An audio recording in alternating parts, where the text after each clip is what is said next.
Hello everyone. All right, well I have coins here. This will be the next submission to ANACS. Now I had to throw a few extra coins in to be able to get a good solid load here before I submit it off. I only had about 4 or 5 coins ready, but got a few more put in. So in previous videos, this one here, 2019 W, really wanted to get this penny. Looked at it in the past. I'd actually found this one at a antique shop up in Minnesota. So if y'all watched that video, I was actually in the shop. I brung the camera inside anyways, brought my phone inside. I got some video showing what he did have. This 2019 W was there. Like I say, I don't have one. It's a beautiful coin. I do like the West Point coins. So I'm going to go ahead and get this one ready to get it slabbed and in for my special collection. Now the next one here is going to be a 1963p. This is a coin that I found out of a coin roll hunt. Beautiful coin, ton of luster. It's a really nice toning on it too. And the backside there has got some flame, some purples, a little bit of greens on the bottom, the deep orange on the far right side.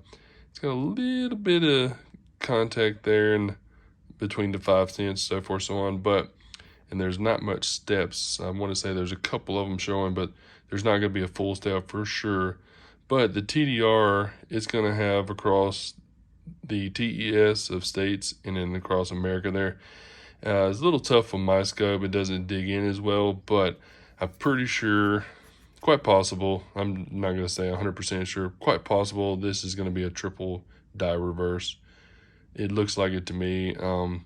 If it does come back as a regular coin graded, I'll probably just pop it out because I won't need to have something like this in. I've got a lot of 63s that are about the same in condition, but really nice coin all in all. Like I said, I'm pretty sure it's got the TDR on the back of it, and Variety Vista shows what I have, so hopefully this comes back with a nice variety on it.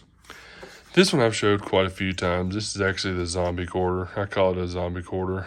As you see, it's got the deep dark purple, some bluish there in the eyeball of it, but just the color of this thing is, as you see, pretty wild. The back side of the reverse is just the same also. Just a ton of colors, all the purples, the deep dark burnt orange there. Got a lot of tannish color on the bottom. Just a really nice coin. But what you can't see is up under all that coloring, it's been in circulation for a little while. So I want to say it may get an AU58, but it's not the part about the money for this coin. Is definitely just to get it slabbed because I don't want to have it in this 2x2 cardboard case anymore. It's a really nice coin. It's really cool. It's like I say, just like the 63p there, it's just very collective to me. I like it. Like I say, there's really no money value in it for me. I just want to have it slabbed because that's a really cool coin. Now, this coin here is going to be an 1857 Flying Eagle. I was actually looking through my other 3 or 4 coin boxes that I have. Usually I just grab coins, I'll get them out of the roll, I'll flip them up, and I'll put them in a box. And later date, I'll go through back and sort them from the toners to the W quarters to all the quarters in my album, so forth, so on. So in 1857, it's got a little feathers there, plenty of meat on the obverse there. There's no rim damage on it. And then the 1 cent on the back side. Now, the 1857, if you check on the NGC or the PCGS website there for any varieties, I want to say there's 10 varieties for this 1857. And at a decent condition, per price value, you're probably looking at 30 to 50 bucks possibly at the low end. And hopefully it comes out with a variety because I'm going to submit it. And I'm basically going to put on the variety there, any if possible. So then they'll just look at all of those varieties and try to find out what the best one to suit it is. But 1857 Flying Eagle, that's a pretty cool coin. I bought it a while back online. I want to say I paid $25, $30. Now, this one here, I got out of a coin roll probably a couple of weeks ago. 1965. Full luster on it. It's got a little bit of wear on the cheek, as you see there, right below his eyeball and right along his cheek area here. Phenomenal looking coin. The edging of it, whenever I was going through, I couldn't even see it because I thought it was actually just a NIFC. But the reverse and the obverse of the coin is pristine. I'm just really blown away I even found this in there. So what I'm actually going to do, being that I have not submitted a Kennedy $half in for grading, I'm actually going to send this one in, and I'm going to put on the variety attributes. I'm going to put the DDR that is actually acquired for the 1965. If they look through and they find something on there, that's awesome. If not, I'm not too terribly worried about it. Like I said, this will be my first Kennedy $half to submit in to get graded and to have it encased, slabbed up. That's going to be pretty awesome. It's a really nice coin. This one here, I actually forgot about. Long lost. It's been in, I've probably had it 2.5 years, probably longer than that. This is a 1904S $half. It's got a little bit of wreath on the top up there, as you see. Not any Liberty. Pretty worn down. But it's definitely a 1904S, and these, I'm not for sure, are a key date or semi-key date, but in a G8, G10 condition, I want to say it was upward of $300 for these things. So it's a little bit of E pluribus unum that's left on the flag there, as you see. Really nice coin. I love the Barber coins. Being that this was online, I want to say I bought this on Mercury a long time ago.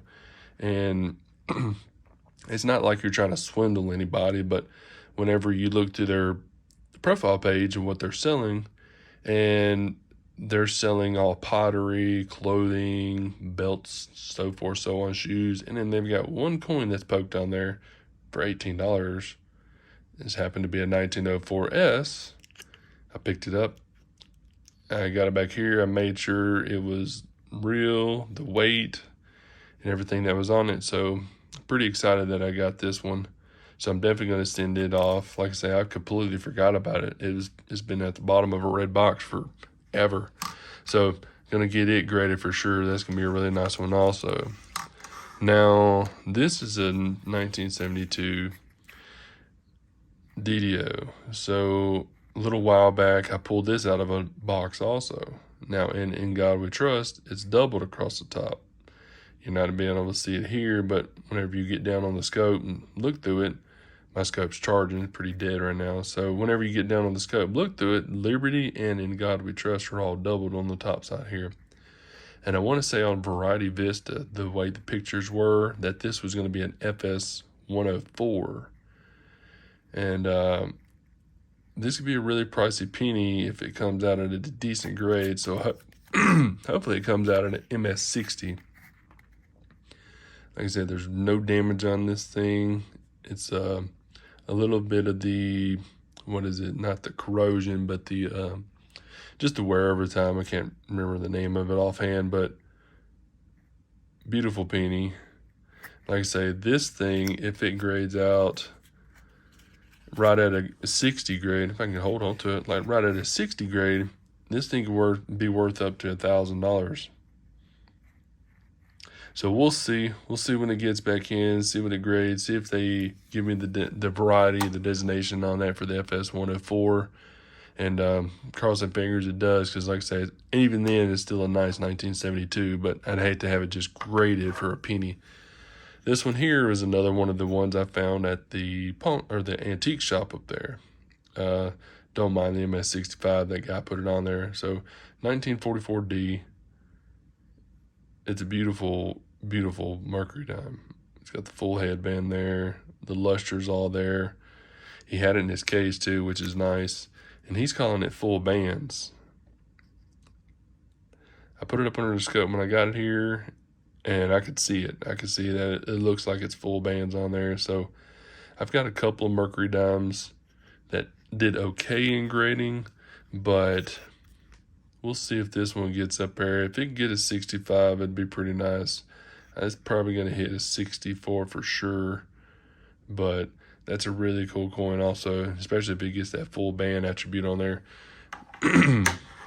Now, this one here I'd actually submitted back the last submittal that I had come in, and I'd actually called up to the office up there. It's a 1985D, 1 cent. They graded it as 64, but this one actually has the D over D RPM, or yeah, report mid mark. Yeah, my bad. So, anyways, the 1985, it's a D over D, and they did give it to me. I guess I didn't put it on the paperwork. I'm not for sure, honestly. I thought I called on it for sure. But anyhow, I did call up there, and they said that they were going to check this coin for free. They were going to check and see if that D over D is actually there, and then they'll pull it out of the slab and re-sticker it, and then put it back in the slab for me. So that's pretty awesome that ANACS was going to do that for me. This coin is beautiful. But it'd be nice to have that D over D. I'm a fool for the error coins, and as you see, for the toners and the 72D and stuff like that. But anyhow, I wanted to bring you in to let you know I'm going to be boxing this stuff up. It's probably going to be a couple of days, 2 days from now, but I just want to have this video ready.